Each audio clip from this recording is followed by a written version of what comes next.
India 1.42 billion लोगों के साथ दुनिया की सबसे बड़ी डेमोक्रेसी यानी लोकतंत्र है, जहां जनता राज विधाता होती है। और बड़ी हैरानी की बात है कि उसी डेमोक्रेसी की जनता कोई पता ही नहीं कि उसके राज्य में क्या हो रहा है। इन आर्टिकल्स को देखिए जिसे पब्लिश किया है the Guardians, New Yorker, Vox and New York Times जैसी बड़ी न्यूज मीडिया साइट्स के द्वारा। और इन सभी में एक कॉन्टेक्स्ट कॉमन है, Modi is defeating Indian democracy. बीते कुछ सालों में भारत के पक्ष में बहुत से पॉजिटिव इवेंट हुए हैं, जैसे कि IMF और वर्ल्ड बैंक के अकॉर्डिंग कोविड-19 के बाद इंडिया की इकोनॉमी सबसे बड़ा उछाल ली है। इसके अलावा हमारी बढ़ती GDP की वजह से 2027 तक हम जर्मनी और जापान जैसे देशों को पछाड़कर दुनिया की तीसरी सबसे बड़ी इकोनॉमी बन जाएंगे। पर एक चीज जिसका ग्रोथ हो रहा है लेकिन वो हमें निगेटिवली इम्पैक्ट कर रहा है, वो है प्रधानमंत्री नरेंद्र मोदी की बढ़ती authoritarianism. According to the Guardians, Modi और उनकी रूलिंग पार्टी BJP भारत के प्रोग्रेस के दूसरे इंपॉर्टेंट पिलर्स के लिए एक बहुत बड़ा खतरा साबित हो रहे हैं, जैसे कि rule of law, civil rights and freedom of speech किसी भी देश की प्रगति का एक महत्वपूर्ण अंग होते हैं। और ऐसे कई सारे एविडेंसेस हैं जो इन बातों को सपोर्ट भी करते हैं, जैसे कि हाल ही में राहुल गांधी जो कि अपोजिशन के सबसे बड़े चेहरे हैं, उनके अगेंस्ट एक डिफेमेशन केस फाइल किया गया उस बात के लिए जो उन्होंने 2 साल पहले कही थी। एक छोटा सा सवाल, इन सब के नाम, इन सब चोरों के नाम मोदी मोदी मोदी कैसे हैं? नीरव मोदी, ललित मोदी, नरेंद्र मोदी, और अभी थोड़ा ढूंढेंगे तो और बहुत सारे मोदी निकलेंगे।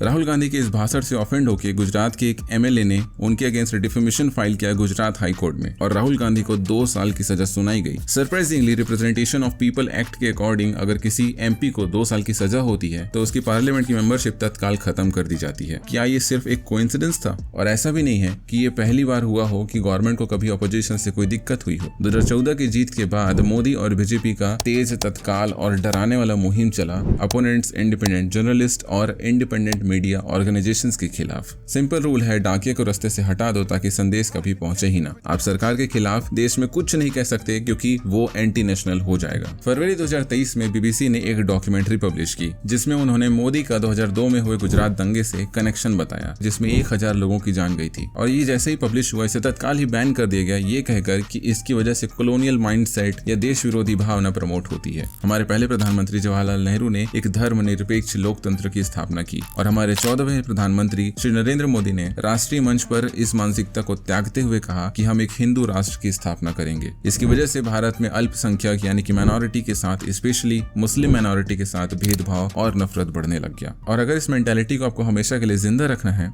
तो सबसे आसान तरीका है अपनी आने वाली जनरेशन को वही पढ़ाओ जो इस मानसिकता को प्रबल करता हो। और ऐसे कुछ किया गया। हमारे हिस्ट्री के सिलेबस के साथ कई सारे अंशों को हटा दिए गए जो कि मुगल राज्य से संबंधित थे। यहाँ तक कि उस संदर्भ को भी हटा दिया गया जिसमें गांधी यह बात करते हैं कि क्यों हिंदू राष्ट्र नहीं होना चाहिए। हम जानते हैं कि कश्मीर भारत का एकमात्र मुस्लिम मेजॉरिटी स्टेट है और वहाँ खुले आम ह्यूमन राइट्स और मोरालिटी को अब्यूज किया जा रहा है, जहाँ पर लोगों के घरों को गिरा दिया जा रहा है, बुलडोजर पॉलिटिक्स किया जा रहा है बिना किसी लॉ एंड ऑर्डर के, बिना किसी प्रोसीजर के। इस रेफरेंस में एक राइटर है अरुंधति रॉय, उन्होंने लिखा, ज्यादातर भारतीयों के लिए धार्मिक उत्पीड़न हमारे दैनिक जीवन की बनावट है। तलवार लहराने वाली भीड़, भगवाधारी देवता नियमित रूप से मुसलमानों के नरसंहार और मुसलमान महिलाओं की समूह बलात्कार का आह्वान करते हैं। जिस दंड से मुक्ति के साथ हिंदू सड़क पर मुसलमानों को पीट पीट कर मार सकते हैं और इसके लिए वरिष्ठ मंत्रियों से उनको बधाई दी जाती है। ये बात तब की है जब गुजरात दंगे के 69 आरोपियों को रिलीज कर दिया गया जिन्होंने 11 लोगों का मर्डर किया था और जिनके लिए लाइफ इम्प्रिजनमेंट की सजा सुनाई गई थी, ये कहकर कि उनका बिहेवियर अब अच्छा है। इसके अलावा हाल ही में एक पार्लियामेंट्री बिल भी पास किया गया जिसमें इलेक्शन कमीशन के चीफ की नियुक्ति में जो 3 मेंबर्स की कमेटी होती है उसमें से चीफ जस्टिस ऑफ इंडिया को हटा दिया जाए और कैबिनेट मिनिस्टर को जगह दी जाए। इसका मतलब बड़ा क्लियर है, चुनाव आने वाला है और कोई भी रिस्क नहीं लेना होगा। वैसे तो देश में ऐसी कई चीजें होती रहती है जिन पर हमारा ध्यान नहीं जाता है या नहीं जाने दिया जाता है, जैसे कि गौतम अडानी के एम्पायर के ऊपर लगे करप्शन के एलिगेशंस और इंडस्ट्रियल कॉन्ग्लोमरेट्स के द्वारा राज्यों पर किया जा रहा कब्जा हमें ये बता रहा है कि कैसे हमारी डेमोक्रेसी हारती जा रही है। इसके अलावा 2024 का चुनाव सामने है। Modi government is all set to win it. Overall मैं कोई फाइनल स्टेटमेंट नहीं देना चाहूंगा क्योंकि मैं ये आप पर छोड़ता हूँ। कमेंट्स में जरूर बताएं कि आपका क्या मानना है और मिलते हैं नेक्स्ट वीडियो में। बाय।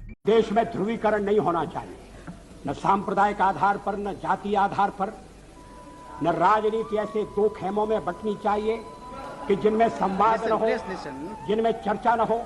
देश आज संकटों से घिरा है और ये संकट हमने पैदा नहीं किए। जब जब कभी आवश्यकता पड़ी संकटों के निराकरण में हमने उस समय की सरकार की मदद की है। उस समय के प्रधानमंत्री नरसिंह राव जी ने भारत का पक्ष रखने के लिए मुझे विरोधी दल के नेता के नाते धन्यवाद भेजा था। और पाकिस्तानी उसे देखकर चमत्कृत रह गए। कहां से आए? क्योंकि उनके यहाँ विरोधी दल का नेता ऐसे राष्ट्रीय कार्य में भी सहयोग देने के लिए तैयार नहीं होता। वो हर जगह अपने सरकार को गिराने के काम में लगा रहता है। ये हमारी परंपरा नहीं है, ये हमारी प्रकृति है। और मैं चाहता हूं ये परंपरा बनी रहे, ये प्रकृति बनी रहे। सत्ता का खेल तो चलेगा, सरकारें आएंगी जाएंगी, पार्टियां बनेगी बिगड़ेंगी, मगर ये देश रहना चाहिए। इस देश का लोकतंत्र अमर रहना चाहिए।